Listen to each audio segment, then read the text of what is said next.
Assalamualaikum, selamat siang untuk kita semua. Nama Ricky Mandacan, Prodi Ilmu Pemerintahan. Di sini saya akan membahas tentang isu-isu mutakhir pembelajaran dalam negeri.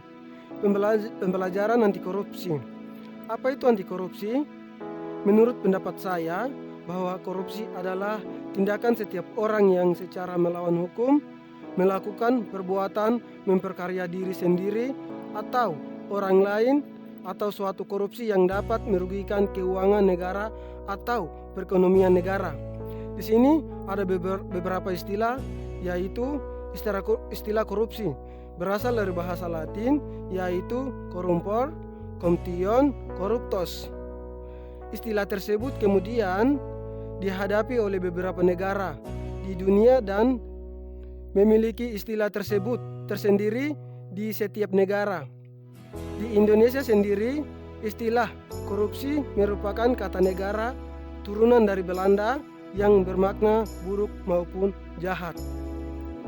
Menurut Transparansi Internasional, korupsi adalah perilaku pejabat publik, politikus atau pegawai yang secara tidak wajar memperkaya diri dan orang yang dekat dengan dirinya dan menyalahgunakan kekuasaan publik yang telah dipercayakan kepada mereka. Menurut hukum di Indonesia, korupsi yang muncul di bidang politik dan birokrasi dapat berawal dari hal yang sederhana tetapi kemudian menjadi berat. Semula tidak terorganisasi, kemudian menjadi terorganisasi. Pengertian korupsi menurut Undang-Undang Nomor 31 Tahun 1999, Jun Nomor 20 Tahun 2021, yaitu tindakan melawan hukum untuk memperkaya diri yang merugikan keuangan negara dan juga menyalahgunakan kewargaan untuk memperkaya diri yang dapat merugikan keuangan negara, misalnya menyuap petugas, pemberi dan penerima suap. Benturan kepentingan dalam pengadaan barang dan juga jasa, pameran grafik, kasih, perbuatan curang dan markup. Penyebab korupsi, yaitu penyebab korupsi terdiri atas faktor internal dan juga faktor eksternal. Faktor internal merupakan penyebab yang datangnya dari diri pribadi ataupun individu. Faktor internal berasal dari lingkungan atau sistem pencegah. Korupsi dapat dilakukan dengan menghilangkan atau setidaknya mengurangi kedua faktor penyebab tersebut. Ada beberapa penyebab korupsi, yaitu faktor internal, nilai-nilai anti korupsi. Untuk mencegah terjadinya faktor eksternal, yaitu faktor internal, sangat ditentukan oleh kuat tidaknya nilai-nilai anti korupsi tertanam dalam diri setiap individu.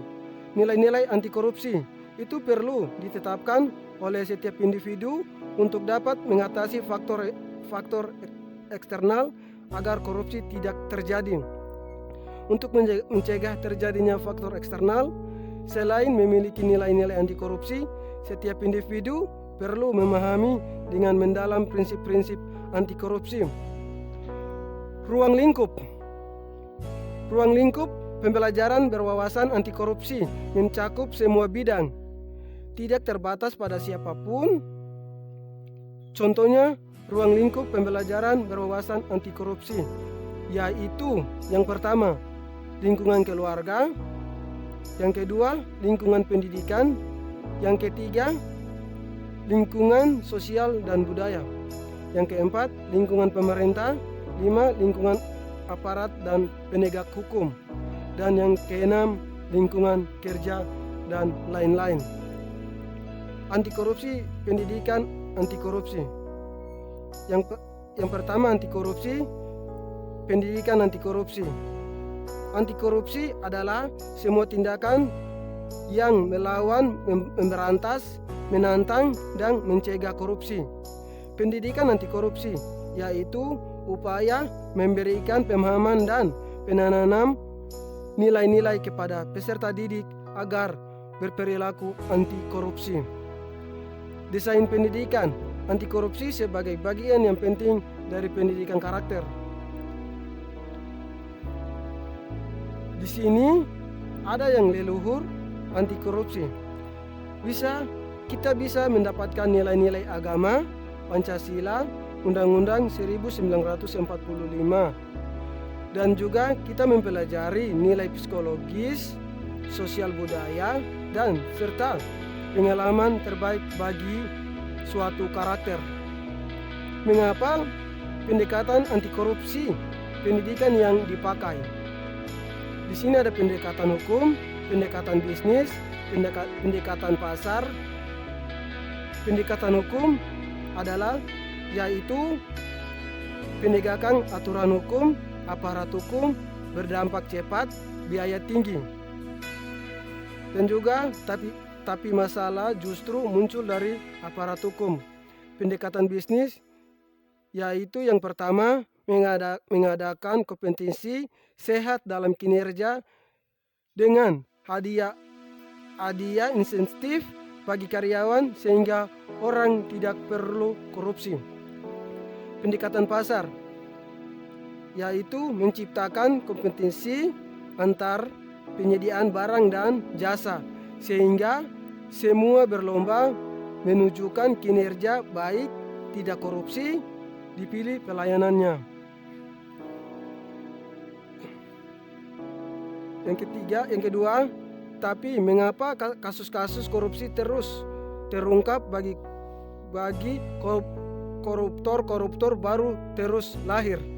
Yaitu karena upaya dengan ketika pendidikan sebelumnya belum maksimal, maka perlu didampingi dengan upaya pendekatan budaya.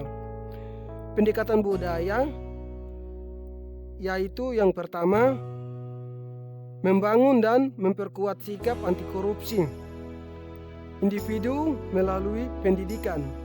Yang kedua, cenderung membutuhkan waktu yang lama untuk melihat keberhasilannya.